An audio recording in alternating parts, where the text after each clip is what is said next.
democracy. Let me give an introduction to the concept of democracy. The ancient Greek civilization flourished during the 5th and 4th century BC.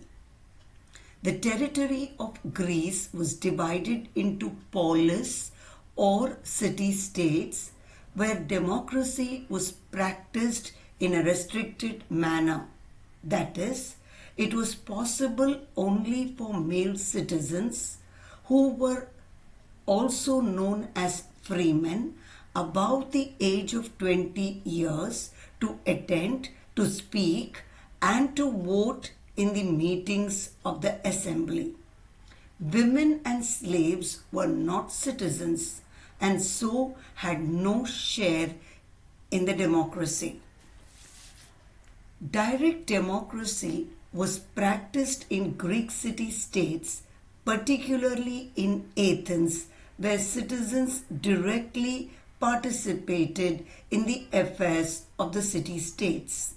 This type of democracy is now practiced in some cantons of Switzerland, where policy decisions are made by an assembly of male citizens.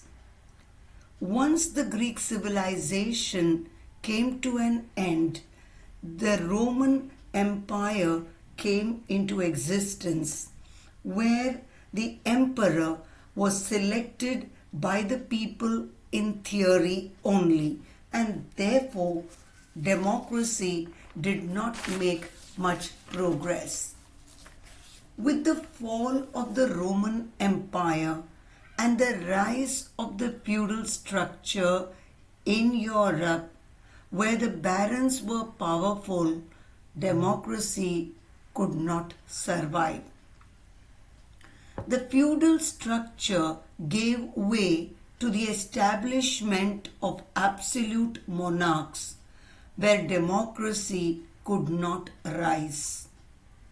Later on, the strong reaction against tyrannical rulers of absolute monarchs of Europe, the Renaissance movement, and the new ideas of freedom by philosophers, the French Revolution weakened the democracy in Europe.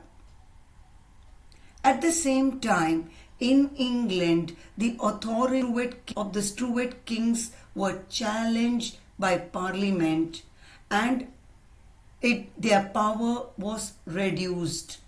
Thus, democracy was victorious and England came to be regarded as the mother of parliamentary democracy. Thus, it became an envy of many countries in the world. The British colony in America revolted against the autocracy of England, and the American War of Independence provided the ground for the growth of democracy. But unfortunately, the rise of dictatorship like Mussolini, Hitler created unfavorable conditions for the growth of democracy during the period 1919 to 1939.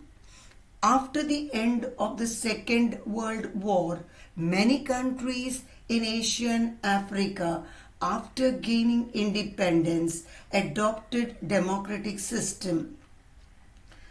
In the year 1989, movements in East European countries and the disintegration of USSR led to the establishment of democratic regimes. Meaning and definition. The term democracy is derived from two Greek words, demos meaning the people and kratia meaning to rule. Thus, democracy means rule of the people. The term democracy was coined 2500 years ago.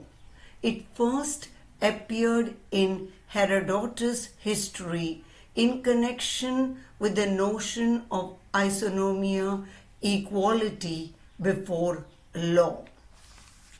Let us take a few definitions.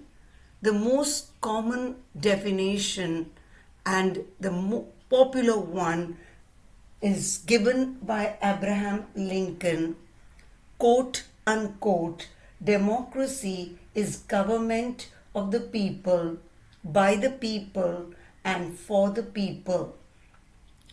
Mill's definition of democracy.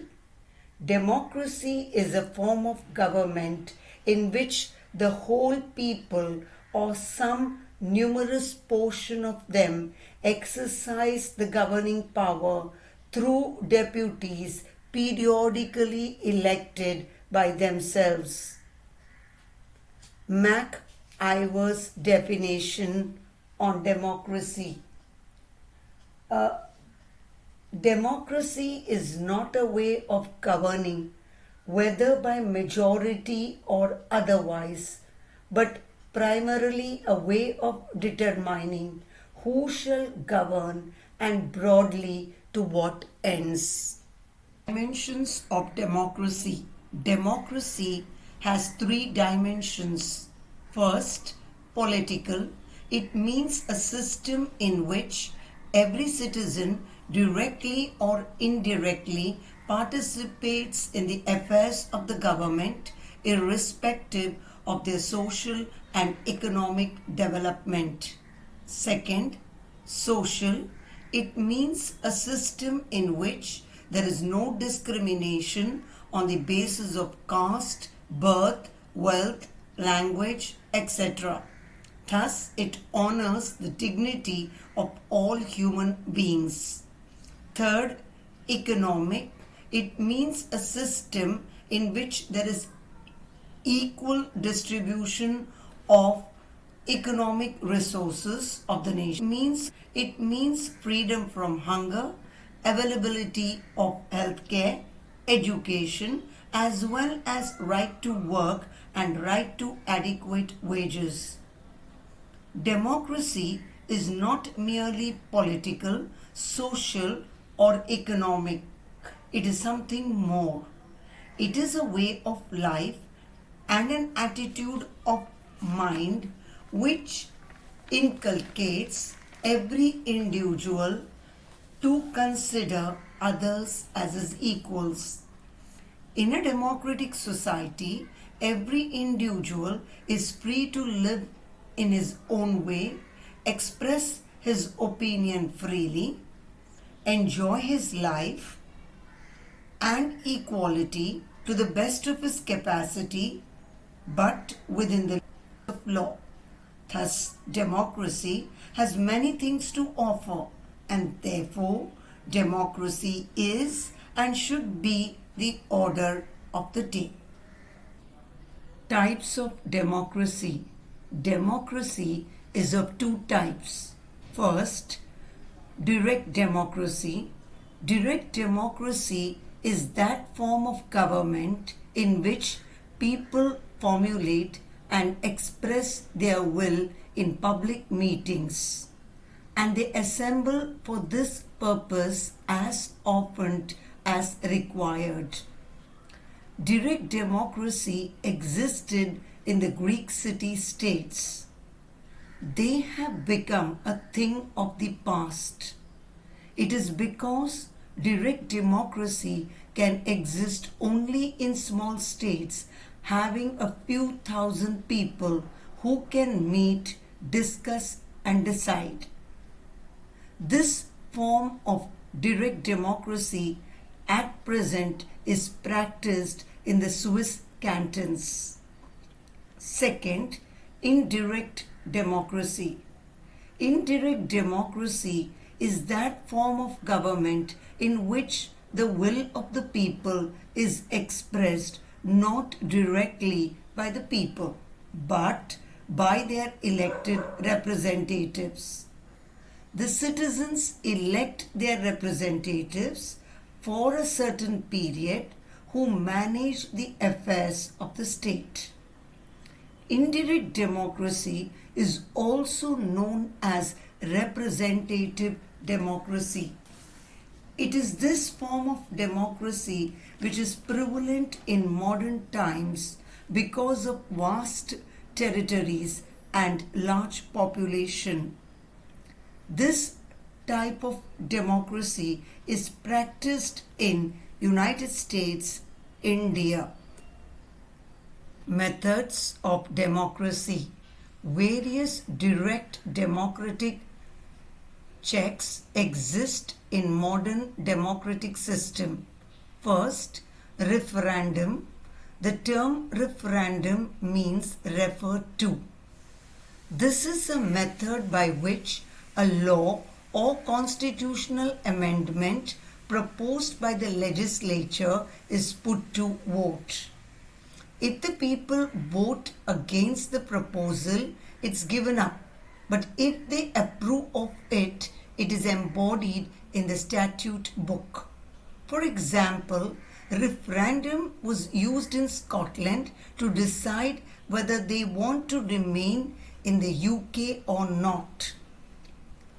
Similarly, a referendum was held in Goa where people had to decide whether they wanted to remain as a union territory or merge with Maharashtra. Similarly, a referendum was held in Sylhet in Assam to decide whether they wanted to remain in Pakistan or India. Second, initiative. This is a method that enables citizens to bypass their state legislature and propose legislations. For example, it is followed in many states of USA and cantons of Switzerland. Third, recall. This is a procedure that allows citizens to remove and replace a public official before the end of the term of office. It is followed in United States. For example, the California Governor Gravy Davis was recalled and was replaced. Fourth, plebiscite. The term plebiscite is derived from the Latin word plebiscitum, which means a decree of the people. This is a voting process in which the people vote to express an opinion for or against a proposal on matters of political importance. For example, the United Nations Security Council had called for a plebiscite over Jammu and Kashmir. Challenges to democracy. Democracy has failed in many countries. Why? Because of internal and external challenges, as well as the absence of certain conditions necessary for its smooth functioning. In spite of this, democracy is regarded as the best form of government. Let us find out the challenges to democracy. First, illiteracy. It's an obstacle to democracy. Education enables citizens to be aware of various issues and problems of the country, makes them aware of their rights and duties. As a result, citizens ensure their representatives represent their interest and protect their rights. Thus, it is very clear that literacy among citizens contributes to participation of the citizens in the political process. Second, Regionalism.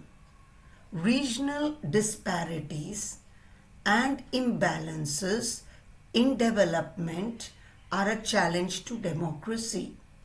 This results in neglect and deprivation, which in turn leads to demand for creation of new states or autonomy for states or secession from the nation. For example, demand for the creation of Vidarbha from Maharashtra or the former demand for the creation of Ladakh as a union territory from Jammu and Kashmir. Third, corruption. The widespread corruption in the political field is a real danger to democracy.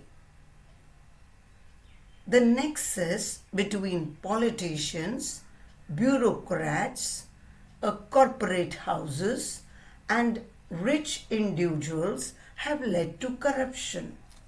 During election, money is spent on campaigning as well as distributing it to influence the voters in their favor. What happens? It leads to institutional decay and it questions about administration. For example, during Bengal elections 2021, stacks of money was discovered in a car. Fourth, terrorism. Terrorism threatens the fabric of democracy.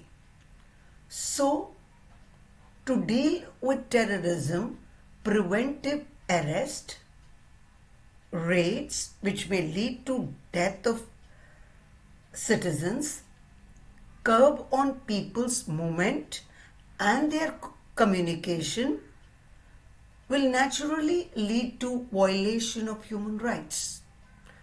But one has to accept this if we have to tackle terrorism. Fifth, casteism. Liberty and equality are the principles of democracy. The caste system prevailing in Indian society is a danger to democracy. Caste as a factor is observed particularly during elections and for securing ministerial berth. Thus, political parties have exploited caste for their gains. For example, the importance of caste was seen in the selection of the Chief Minister of Karnataka in 2021. Recently, many political parties were demanding census on the basis of caste. Sixth, communalism. Political parties cater to communal interests for the purpose of winning political support and elections. Political parties make electoral alliances with communal parties. Political leaders fan communal passions for realization of their petty ends. Communalism undermines secularism and humanism. For example, the Indian National Congress allied with the Indian Secular Front for the assembly elections in Bengal in 2021. Seventh, growing intolerance. Variety of opinion is the spice of life. Democracy encourages expression of opinions without fear from sanctions. But today, there is a growing intolerance towards variety of views leading to conflicts and violent attacks. Eighth, poverty. Right to vote has no meaning for an empty stomach. When there is poverty, people struggle to secure food, so they have neither the time nor interest to participate in the democratic process. In spite of efforts made for economic development, there has not been much improvement, and so poverty continues to be the root cause of economic and social inequalities and injustice. Conditions for successful working of democracy. We have just seen factors that threaten democracy. Let us now see factors which make democracy successful. First, thirst for democracy. People should have a genuine desire and faith in democracy as a form of government and as a way of life. Drawbacks of democracy have to be faced and removed. Democracy as a form of government is progressive, and hence it is not to be replaced by any other form of government. For example, car causes air and noise pollution, because of which to replace it with bullock cart, however romantic it may seem, is incorrect. Second, education. Education is the chessboard of national progress. An educated citizen will choose leaders intelligently, will cooperate and criticize the government. Therefore, the government will have to make efforts to improve literacy level, which it has been doing through a number of schemes. Third, strong leadership. Far-sighted, enlightened leadership make democracy successful, whereas poor leadership are a stumbling block in the progress of a state. Thus, in the absence of strong leadership, democracy stands exposed to danger. For example, we had strong leaders like Mrs. Indira Gandhi and Mr. Atal Bihari Vajpayee. Fourth, tolerance. Democracy is a form of government where debates and discussions are encouraged. For such healthy debates and discussions to take place, spirit of tolerance is essential, which unfortunately is lacking in recent years. Fifth, vigilance. Eternal vigilance is the price that one has to pay for the success of democracy.